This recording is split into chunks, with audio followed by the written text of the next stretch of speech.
All right, thank you very much, everybody. Maybe before we begin, I'll make one more important plug for CHAZAQ. I have in my hand over here, CHAZAQ is doing a raffle. Here, I can show the raffle ticket. What's that? Torah Anytime. I'm sorry. A Torah Anytime raffle. And it's going to be a $100,000 raffle ticket over here. And everybody's a winner. Anybody comes to support Torah Anytime is a winner. So even if you didn't get the $100,000, so hope everybody will be encouraged. People I hear, every place I go, people tell me they click and they learn. And Baruch Hashem, it's bringing unbelievable light to the Jewish people. And also CHAZAQ needs your help. That's the local organization. CHAZAQ, V'nis CHAZAQ. When we finish a chapter in Torah, one of the Svarim of Torah, so we have CHAZAQ, V'nis CHAZAQ. Everybody together here has to come and support. I know I'm preaching to the choir, but there's hundreds and hundreds and thousands of young people who are in the streets who don't come to Torah, who are melting into the American exile. And so whatever we can do to support and whatever we can do to encourage the people who are working hard at this organization. So I hope that everybody will shoulder up and give them the words of encouragement or give them the means for encouragement so they continue to do this incredible work that they're doing for the community. So with that having been said, I hope that we have the winner in our midst, Bez Hashem, for the Torah Anytime raffle. And I would like to speak now a little bit about an odd topic. And that is, I became fascinated with an idea a number of years ago when we were giving shiurim in Queens and in Long Island, and the world was abuzz with a certain event that happened. It was hard to take people's attention away from it. What happened? Okay, there was a certain, I don't want to go there too much, but there was a certain football player. There was a great football player, number 32. I remember he used to play for Buffalo. And he did a terrible, terrible thing. A woman that he had already been megarish, that he had been out of his life, somehow he became enraged, and he did this terrible thing, even though he was found innocent later on. And everybody was talking about it, and it took up the whole oxygen in the world. And we were trying to make shiurim, Torah. Who's going to be interested in coming to Torah? Because everybody's interested in talking and buzzing about this thing. And we were looking for some new customers. So I came up with an idea. Let's take a look inside the Chumash. When something happens in the world, anything happens, the first time such a thing like that happens, let's go take a look and see what the roots, what the shorish, what the source is in the Torah itself. So I wanted to see what was the root, what was the first murder, that took place. And it seemed like an unseemly, very, indelicate type of subject to discuss. But it's a strong enough subject that the Almighty Himself, when it came to introducing the Torah to the Jewish people 3,324 years ago, could find nothing more to say, nothing better to say in the top 6 things to mention. The Kodesh Baruch Hu says, "Lo sirtzach," don't kill. How does such a thing like that happen? That especially one brother goes out and he knocks off and he damages and he kills another brother like that. It's an unthinkable episode in human history. How did such a thing? And this all happened in predated Jewish history, so it has something, so it reflects as much on humanity more than it even does particularly on the Jewish people, but it's something that leaves a certain stain and a remnant in all of our minds and all of our psyches. Let's take a look and see what happened over there. How did this event happen? I remember we called the lecture at that time OJ symptoms, right? That's what we're interested in. How did such a thing like that happen? I was told that the people here are not going to remember that, but let's take a look. Let's dive into the subject. It happened that we have 2 brothers, right? One is a shepherd, we're told, and the other one is somebody who works the ground, and Cain is somebody, he's a farmer, and his brother's a shepherd. And then what happens is Cain gets a beautiful idea. V'hi miketz yomim, it says in the Psukim. He says it was from the end of days. V'yaveh Cain mipri adama. And Cain brought from the fruit of the earth. Now, what did Cain bring from the fruit of the earth for? Well, let's learn it up a little bit together. Why did Cain bring from the fruit of the earth? So the verse says, "V'hi miketz yamim." I know when I looked in the translation, it says it was after a period of time. What time? How much time? What do we have to tell us? It says that he brought from the fruit of the ground. What do you mean, "V'hi miketz yamim"? Listen to the potential intention over here. V'hi miketz. What does miketz mean? Right? We have a parsha in the Torah called miketz, from the end. V'yihi, and it was miketz, from the end of times. Now, the end of times had not yet arrived. Nobody had even left the world. Nobody had even died up until that point, up until a little point later. So miketz mean that even though nobody left, here I am, I'm alive, we're all alive, but since mortality had entered into the system, and the possibility of death came about after the incident with Adam and Chava, so a person knows that eventually they're going to reach the edge. Everything has a limit. Everything has a finiteness to it, right? There's an edge of the table. There's an edge of time. Everything has a certain limit to it that's attached to it. Everything has a half-life. And therefore, Cain, even though he had not passed on, he was able to run to the end of the movie. If he's going to live even 930 years like Adam did, so 930 years is a long time. But I once heard Mipi Kocho from the Rebbe, CHAZAQ.Rabbi, I heard from his mouth directly. He said, any number, no matter how large, is still infinitely shy of infinity. How about that? So even if a person's going to live 1,000 years, and then he's going to hit the wall, he's going to hit the limit, he's going to spend an eternity in the next world. In that eternity that he spends in the next world is certainly going to be more than any thousands of years that he happened to spend over here. So now, V'yihi Miketz, it was from the thought that there's a limit on how long I'm going to be over here. So Cain brings Mipri Adama, he brings a fruit of the ground in order to groom a relationship with whom he is going to spend eternity. Who are we going to spend eternity with? With Hashem. So it's a very wonderful idea to begin to further that relationship and to foster a relationship with the Kodesh Baruch Hu. It's a very, very fine kavanah and motivation for a person to develop a relationship with the Kodesh Baruch Hu, because that's where we are for eternity, with the Kodesh Baruch Hu. Sheish yamim tavod v'asisa kol nachtecha v'yom hashvi Shabbos l'Hashem l'kecha. We go back to the Kodesh Baruch Hu. That's what it's all about. Okay, it's not going to be a surprise. And now what happens is, he brings a mincha to Hashem, a gift, an offering to Hashem. What can you give to Hashem? You have to give something token, right? T10 lo, give to him 10 lo mashalo, v'yatasha v'shachah shalo. Give to him, Kodesh Baruch Hu, it's his, because you who belongs to him are his. So there's almost nothing you give has a certain symbolic value to it. V'hevel, hevel hevi gamhu. Hevel, he also brought. I remember my son, when he was learning this a couple of years ago in first grade, he asked me the question that the CHAZAQ.Rabbi asked, v'hevel hevi gamhu. He also brought. Well, he didn't bring also like his brother brought. He brought something different, because the verse says, "V'hevel hevi gamhu mi bechoros tzono," from the firstlings of his sheep, umichalvehem, and he brought from the hefty ones, from the healthy ones, and didn't say any adjectives or any nice superlatives by what Cain brought. So by comparison, we can understand that Cain didn't bring something so excellent. He didn't bring the first ones, and he didn't bring the heavy ones. He brought the bruised fruit that was left over after the sale, right? And not the good stuff. And Hevel, he brought from the hefty ones, and he brought from the firstlings. Ooh, so he did it a much improved thing in one area, but we'll see he did it something improved in another area, because there's an extra pronoun over here. The Hevel hevi gam who? What's the who? And he also brought he. Who? What's the who doing over there? What's that extra pronoun? Who's the antecedent to that pronoun? Listen to what the CHAZAQ.Rabbi says, an unbelievable idea. The Hevel hevi gam who? Hevel, he brought himself. Hevel also brought himself. There's two parts to a gift. I gave no advice to my children when they got married, because if they didn't see anything right by me, then it was too late for me to lecture. I'm not a lecturer at home. We lecture by what we do. As one child said to his parents, "What you're doing is so loud, I can't hear what you're saying." Right?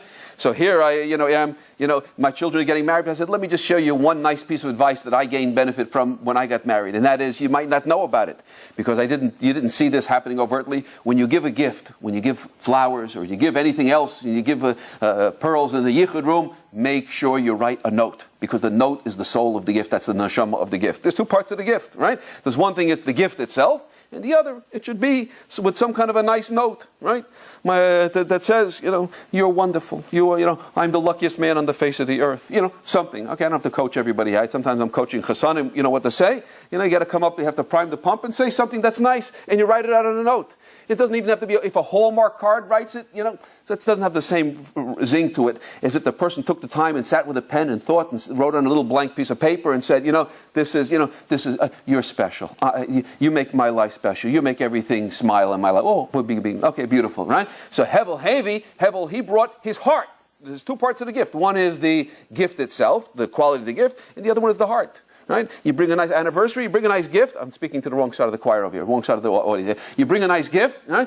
And make sure that the gift has to be a worthy gift. You can't come along with just a note and something that fell out of a bubblegum machine, one of those little rings that popped out of with the thing, grabbed it, when you missed it, the dolls. No. It has to be something which has some value to it, and then it comes with a gift. But it can't be just a gift, but there's no note attached to it. V'hevel, he excelled in both. V'hevel hevi gam hu, he brought himself, and then he also brought he says, Mi bechorat sono, from the hefty ones of his sheep, umechovel him.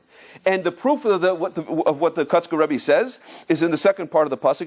He says, Vayisha Hashem, and Hashem turned and accepted as Hevel ve'el minchaso, and he also accepted his mincha. Hevel also got a greater acceptance. Not his gift only was better, but he himself, the heart that he put into it, and the thought and the kavana was a much higher and much more special kavana that he gave himself over to HaKadosh Baruch Hu. This is for you, HaKadosh Baruch Hu. I have you in mind in a much more primary way. Beautiful. That's the birth of the blues. Because what happens over here is we have two brothers, that one did something, he did a nice thing, and the other, he opened up a nice little store on Main Street, and the other brother opened up and went national with his store, And now, as a result, he's getting tremendous praise and tremendous applause, and the pasuk tells us over here, he says, El Kain ve'el minchaso lo shah, but HaKadosh Baruch Hu didn't turn to Kain and didn't turn to his offering.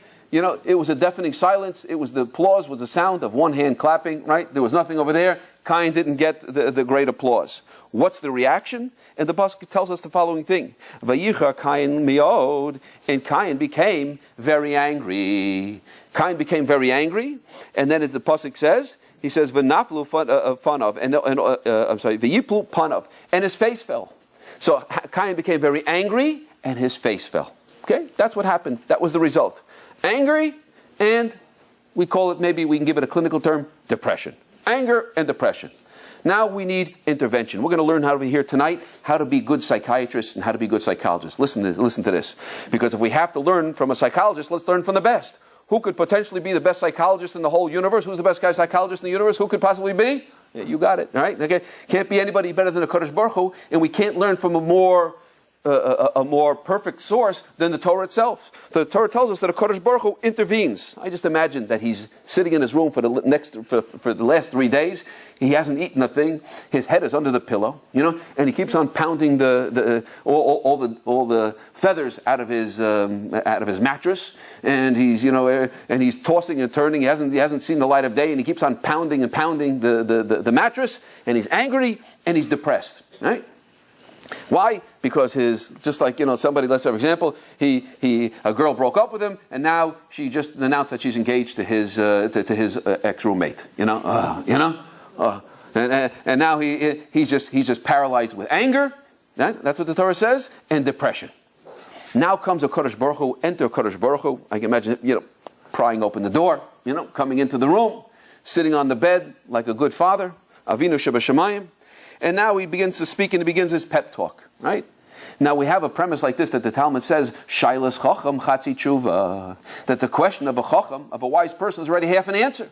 So Kodesh Baruch Hu is going to ask an unbelievable question over here that I would have missed it, and I promise you, probably most of you will not be able to pick up on it, if it had not been that the Hamek Dover had pointed out, that the Netziv had pointed out this beautiful, incredible piece of information over here. Listen to this question. So we just told that Cain is angry and he's depressed and his face is fallen. And the Kodesh Baruch Hu, the Almighty, turns to him and tells him the following thing: V'yomer Hashem El Cain, Lama Charalach, V'lama Naflu Fanecha. Why are you angry? And why is your face fallen? You heard it? Isn't that a great question? Isn't that great? What's so great about it? The verse already said he's angry and he's depressed. And now comes along the Kodesh Baruch Hu and says, why are you angry? Why are you depressed? Hey, when that happens, I mean, he already told us he's angry and depressed. So why are you asking someone, why are you angry and why are you depressed? Okay, sometimes somebody has to explain their behavior. Listen to what the Hamek Dover says. Listen to this. How many questions does the Kodesh Baruch Hu ask? How many questions? Lama charalach, why are you angry? V'lama naflu fanecha. How many? 2. It's 2 different questions. 2 different notebooks. 2 different pages on the tall yellow legal pad. And I want you to write me out an essay to answer to 2 different questions I'm asking you. Number 1 is Lama Charalach. Why does a person get angry? Why does a person get angry? Why does a person get angry? A person gets angry when they feel empowered, when they feel that they're deserving, something is coming to them. I'm driving around the neighborhood over here trying to look for a parking place, and finally I find a parking place, and the guy pulls out of the parking place, and I'm sitting in front, and I'm ready to do that parallel park, and to zip into my side, and some little sports car jumps in it right in front of me. Whoa, whoa, whoa, whoa, whoa, whoa, whoa, whoa, wait, you go, the kids are supposed to be behaving. mommy's, the grandparents are visiting, and I told the kids to behave themselves, and suddenly they're not behaving themselves. I expect good behavior, and people are not behaving themselves, and suddenly we're getting agitated. When our expectation is up here, and people are disappointing our expectation, and we feel that we're being disempowered, somebody's taking a bite out of my power. I'm supposed to be the one making the kiddush. I was given the honor of, and then somebody else upstaged me, and I'm taken out. Someone comes up and says, Rabbi Lamb, can you cut it to 32 minutes? I said, I prepared for an hour, and I'm being pulled off the stage by my necktie. You feel, they have to fight off the feelings of, I thought I should be, those were my 15 minutes. Those were my extra 15 minutes that was taken from me. That's how a person feels naturally. So a person feels angry in an area where they feel empowered, and their power is being curtailed. And why does a person feel depressed? Now let's go to the next page, different subject. Lama naflu fanecha, why are you down? Why are you feeling so low? Why does a person feel depressed? And the answer is, because they feel disempowered. They feel nothing you can do. The lawyer said, nothing you can do. Doctor says, it's over. That's it. The rabbi said, forget about it. Don't even, that's it. Nothing you can do. Nothing you can do. That's it. Nothing. It's over. That's it. Nothing you can do. Why don't you give it a little try? There's nothing to try anymore. We tried everything. Down. I've tried everything. It's over. I turned it this way. I turned it that way. Nothing. It's done. The rabbi said it. The lawyer said, doctor said, you can't do anything. Nothing you can do. The person's down because he feels disempowered. So you see there's two different forces inside of a person. There's one ability for a person to let go completely and to drop the ball and say, forget about it. I'm letting go. And there's another power that says, this is mine. I want it. I want it for myself. This is my thing.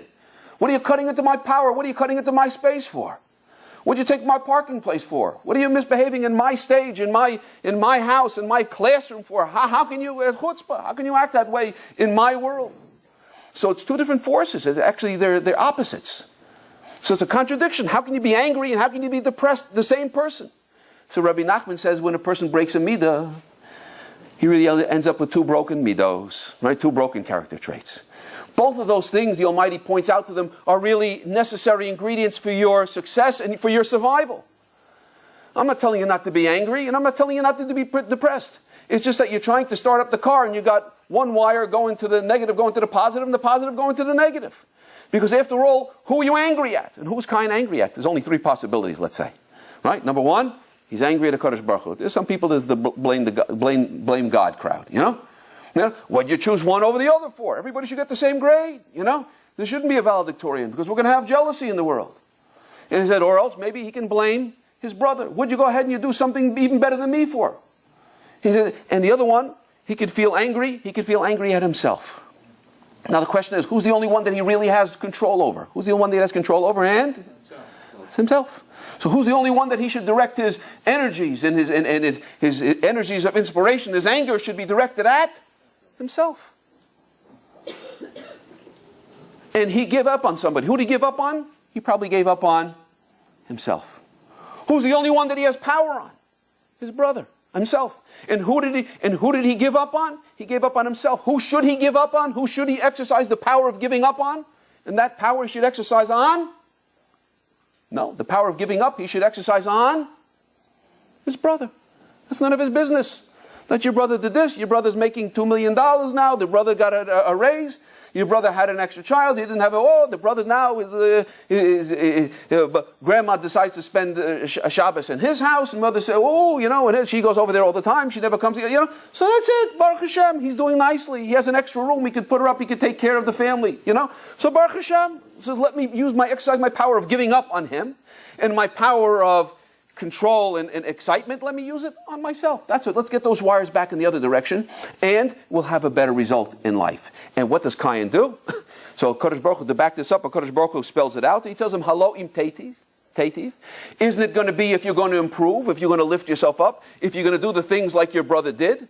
Because the truth is, it's only a signal, the fact that your brother did so excellently, Kadosh Baruch Hu tells him, you can do excellent too. There's nothing to stop you from bringing a better carbon. There's nothing from stopping you from putting your heart into it and making an improved thing. The fact that he is doing so well and he got a good absolute grade, so raise up your grade also. Halo im teitiv says, if you'll also do good and you'll do better and you'll seek to improve, So the fact that your brother is doing something, so it signals that you should make some steps of improvement. If you'll do it, then you'll also be lifted. V'im lo seiti, but if you don't, you should know that things that are left to chance go to chaos. That there's an oppositional force in the world that's called the Yetzer Hara.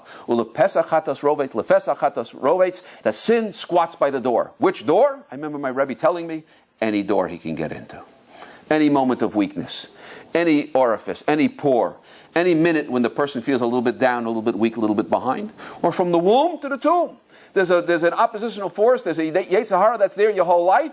And nothing good was ever accomplished that didn't have to go fight against that Yetzer Hara. So you should know that you got to go out there and you got to battle against this Yetzer Hara, and it's a force to be reckoned with.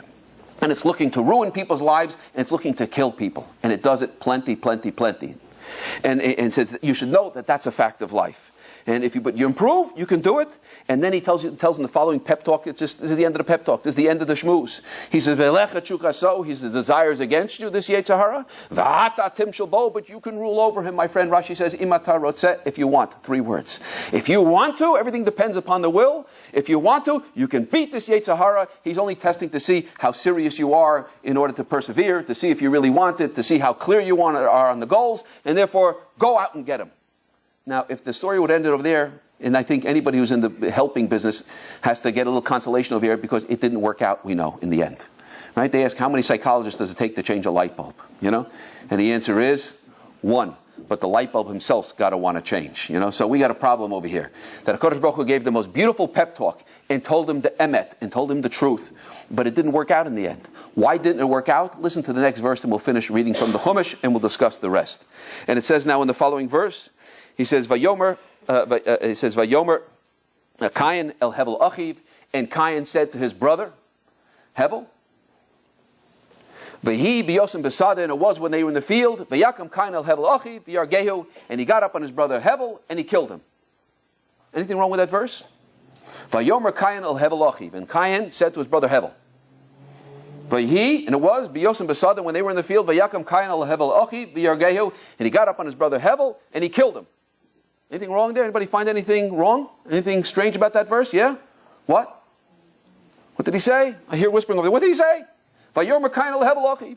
Cain said to his brother Hevel, Hasnachta, little upside down wishbone, comma, right? Semicolon. What did he say? So maybe there's something wrong with my Chumash. I'll go look at another print of the Chumash. I'll go take out a Sefer Torah. I'll go look at a Yemenite Sefer Torah. I'll go into the Geniza in Cairo. I'll look for Sifrei Torah going back thousands and thousands of years. And Vayomer Cain el Hevel Achiv, it doesn't say what he said. Isn't that strange? That's strange. The Chumash doesn't say what he said. He says he said that he said something. It doesn't say what he said. It's mystifying. Rashi says he started into a conversation with him. And the conversation, with someone he was angry with, led to fisticuffs. Okay, fine. Sometimes it's not so nice. It's not right to confront somebody you happen to be angry with. Okay, good. Maybe that's one way of learning it. Listen to what the Malbim says. Unbelievable point over here. Listen to what the Malbim says. He says, Vayomer Cain el Hevel Achiv. Cain said to his brother Hevel. He's going to give a perfect explanation of what he said. He says, whenever it says in the Torah, Vayomer, he said, Vayomer, Basara Maimaras Nivra Ha'olam, the world was created with 10 statements. Do we see these 10 statements with which Hashem created the world? Did anybody see them lately? No. They're not. So it's something which is hidden. A mimer, Vayomer, is something that somebody can say to, like Vayomer Aliba, the person said to his heart. Right? Someone can walk by in front of me and say, oh, I know who that is. I didn't say it to anybody. I said it in my mind. There was a conversation in my mind. It was a voice in my brain. And nobody heard it except me. A Vayomer is something that a person can say to themselves. Vayadaber is something that somebody says to somebody else. Vayomer Cain, and Cain said, listen to this, El Hevel Achiv, that it was referring to Hevel, his brother. What was referring to Hevel, his brother? Over here there's an old Simon & Garfunkel song that says like this, a man hears what he wants to hear and disregards the rest. We have selective hearing. We have a screen on our brains and we hear what we want to hear and we disregard the rest. Listen what the Malbim says. He didn't quote the rock and roll song over there, whatever it was. He didn't quote that song. But he says like this, Cain's got a choice. His brother, he did something excellent. His brother took it up to the next notch, much higher to the nth degree. And now he feels pained by his brother's success. So there's 3 choices. One choice is, Hashem's giving him a pep talk, raise yourself up, man, you can do it. But that's a hard choice because that requires effort. The second choice is, leave it alone. If it ain't broke, don't fix it. But it's broke, and it hurts, and I can't stand to see my brother getting applause, and I'm way back down here, and I'm a nukshlapper, I'm a nothing. So what's the third piece of advice? Chop him down, is to bring him down. Vayomer Kain el Hevel Achiv, and Kain said that was referring to Hevel, his brother. Listen to this. The last two lines that Hashem said, the last two parts of the verse in the previous verse. He didn't hear the first part, that if you'll improve, you'll do good, and you'll be lifted, and that sin squats by the door. That part, it slipped past him, it sailed past him. But he heard the next part, Eilecha Chukaso, his desires against you, Vata Timshel Bo, but you can rule over him. And he heard it superficially. Who's the one that's making you look bad? And he heard it with a jihadist mindset, that this came from a Kodesh Baruch Hu. He has a mandate from on high. Eilecha Chukaso, his desires against you, Va'ata Timshel Bo, but you can rule over him, Im Ata Rotzeh. And therefore, Bihi Biyosem Besada, when they were in the field, Vayakam Kain el Hevel Achi V'Yargehu. And Kain got up on his brother, and he killed him. So what killed Hevel? Which force in the world caused Kain to kill Hevel? What was active in Kain's heart? What would we say? How would we title it? Anybody? Yetzer Hara. But what other force? What would jealousy? I think this is classic jealousy. And the Mishnah in Pirkei Avos tells us Hakina, Hataiva, Hakavod, Motzei Sa'adim in Olam. This is classic now. That there's three forces that take a person out of this world. Hakina, jealousy, Taiva, and Kavod. What are these three forces? Taiva, defined, is the battle that I have with myself. That's between me and myself, or me and the par of ice cream on Friday night. Yeah? After everyone goes to sleep, sometimes I pass the nice rich dessert over to my family members. I said, but you don't want it? No, I'll eat in the next world. And they said, yeah, that's when everyone goes to sleep. We know what that means, And I said, everybody tired? You go to sleep? Why don't you go to bed? Why don't you guys go to bed? And I'm sitting there, and I'm sitting there with the Talmud open, trying to do the most holy thing, and all of a sudden the ice cream starts calling, label, strawberry swirl, label, another scoop, label, and your eyes keep on averting to the freezer over there. Everybody's got their thing, that something is calling them, a little passion, something from the inside. And we want the thing, we want it so badly. That's taiva, that's between me and myself. Kavod is between me and the Kodesh Baruch Hu. I don't want a Kodesh Baruch Hu, and I don't want anybody else telling me what to do. If somebody honks their horn behind me, I start going slower. That's it. That's how it goes, You want the speed limit? Now that's the speed limit. Now you're going to get the speed limit. And honking behind me, and the more they honk, then the slower I go. Until the car pulls up on my left-hand side, and I realize it's my mechutin, and I wave, and I say, hi, how you doing? I just wanted to say hello, Okay, good, And then there's such a thing called kina. What's kina? Kina is, I don't want the thing, otherwise it would be taiva. So what is it? It's, I buy a 100-foot yacht, and I'm sitting in at the wet slip, and everybody comes out, and they said, look at the label Lammmeister. Whoa, this is, isn't this a beauty? Isn't this a nice, a nice big boat? Whoa, what a yacht you got there, Lamb. Wow, yeah, if you want to come out with a ride, you'll have a CHAZAQ shir out there, and at any time we'll come out and we'll tape it. We'll have a great time. Come on, everybody, come out of my yacht. And I'm feeling pretty good about myself, plucking my suspenders. And all of a sudden, my friend Chaim pulls up with a 150-foot yacht. And I look up his yacht. I was happy with a 100-foot yacht.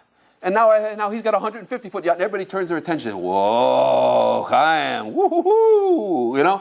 What a beauty, what a boat you got there. And no one's noticing mine. He outshines mine. Now I have three choices.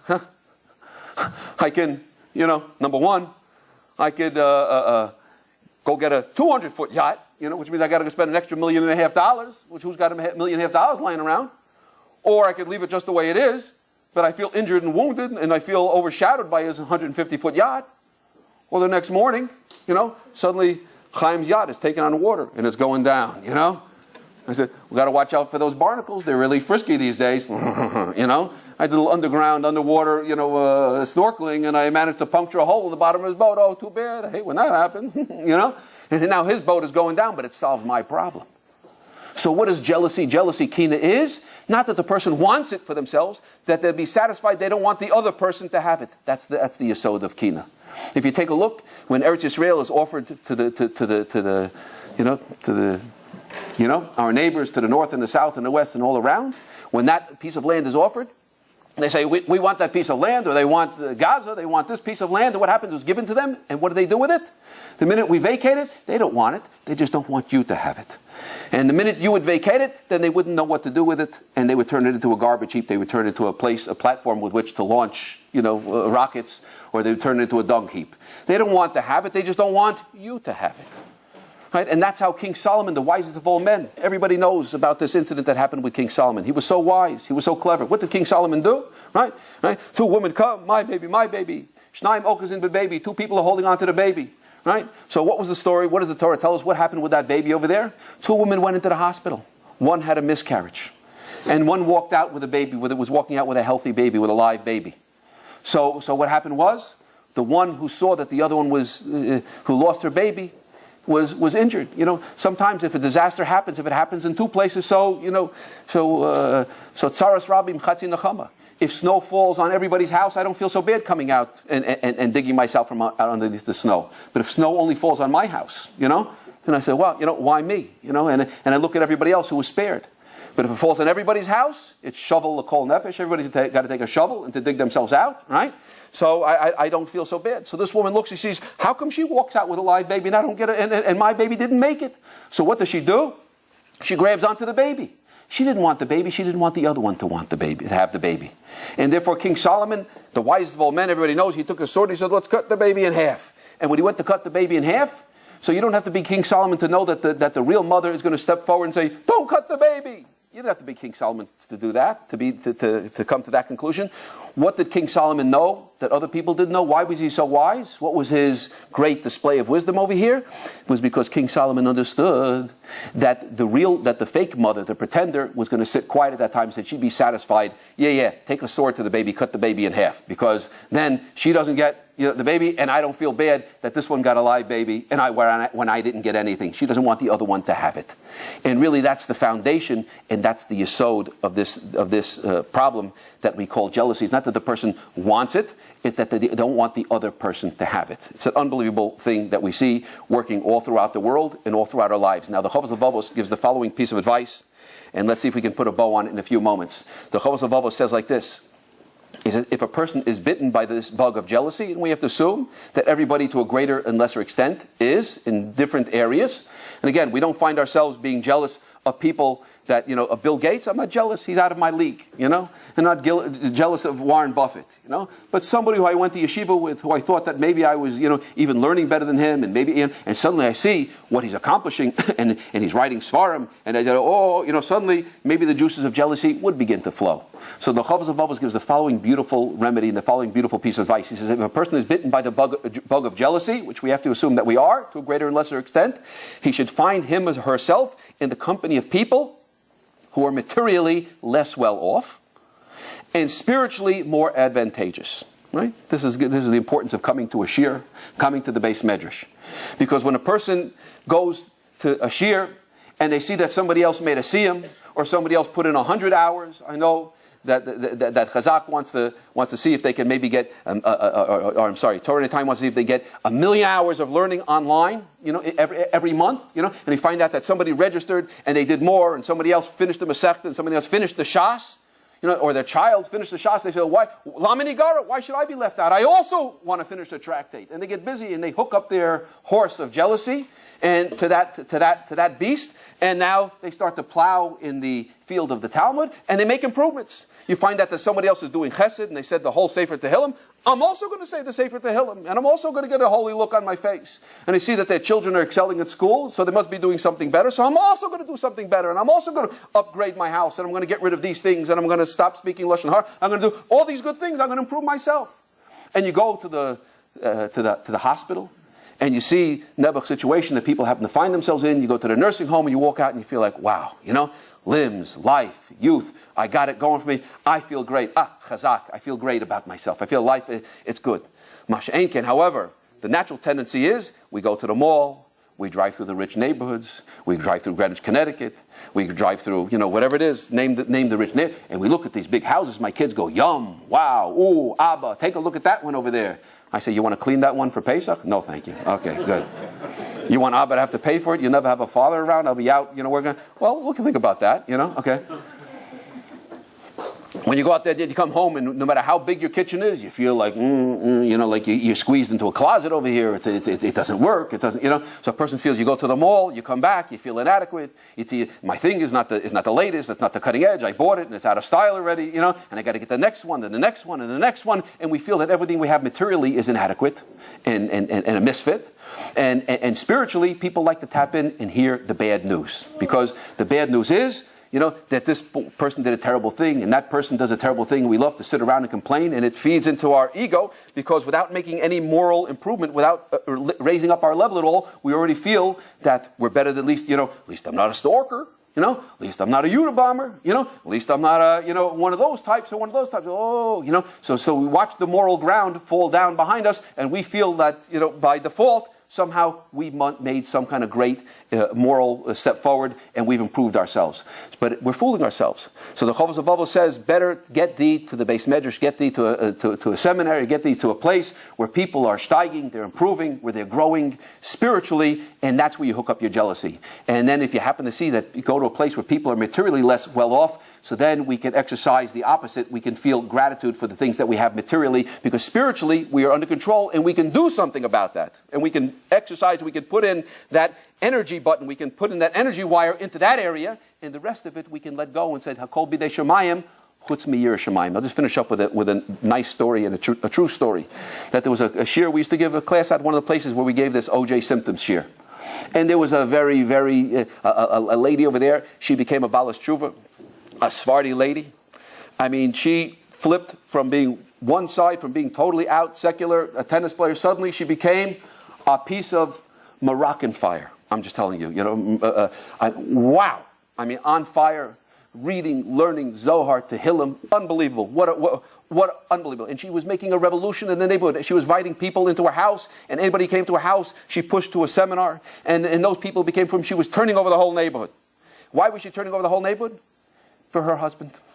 Because her husband was a nice Connecticut Yankee, a blonde, fella, with mayonnaise and white bread kind of a guy, nice mellow yellow fella. He was very polite, cute, midos. He sat there with a yarmulke, perched precariously on his head during the philosophy classes that we were giving. And afterwards, he would take the yarmulke off and put it in his pocket, and his wife was eating her heart out.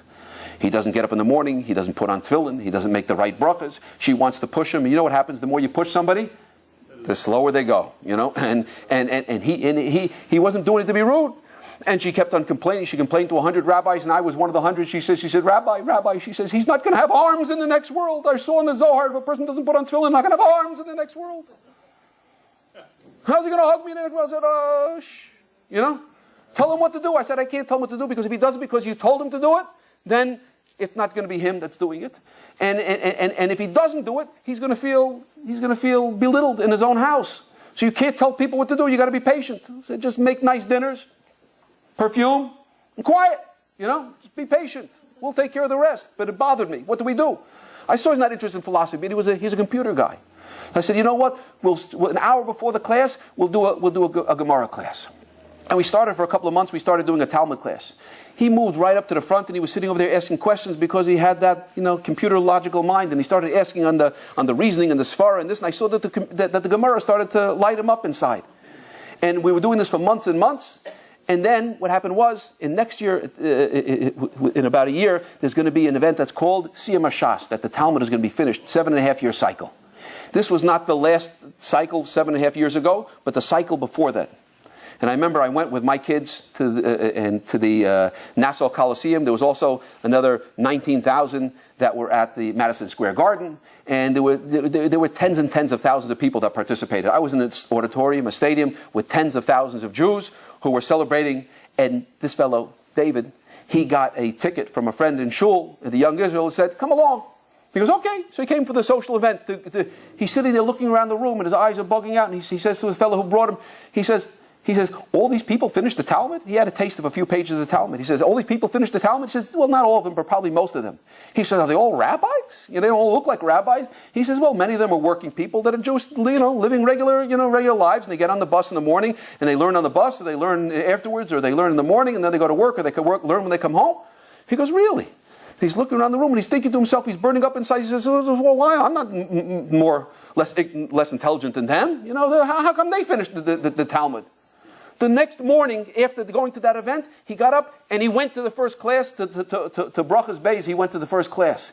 And he started going without his wife knowing. She wanted to hire a private eye. Where's he going in the morning, you know? He's disappearing. He's putting on tefillin. And he's going to the Daf Yomi shir.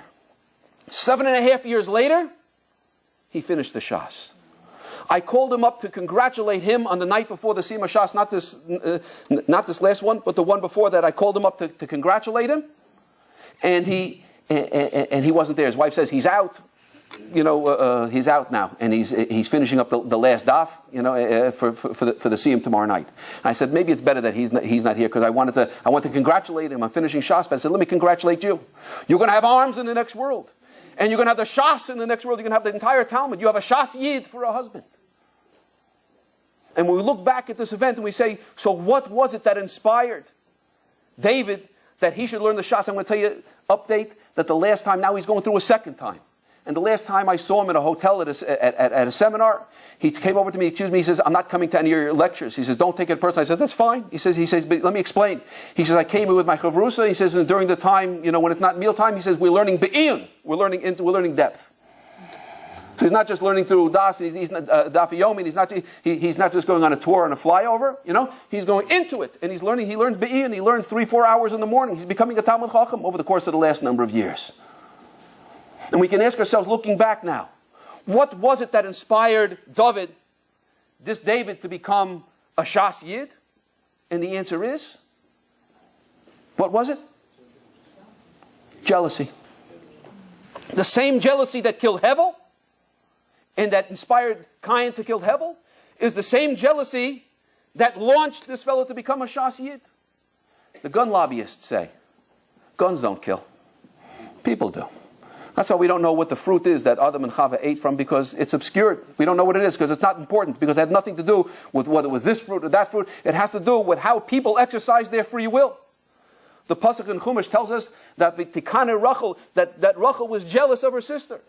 But it doesn't say anywhere that Rachel went later on, Leah was having more children, that she cut her ponytail sheitel, or that she called her a cad, or she wrote her name in a bathroom stall, or something like that. She did anything bad to her sister. What did she?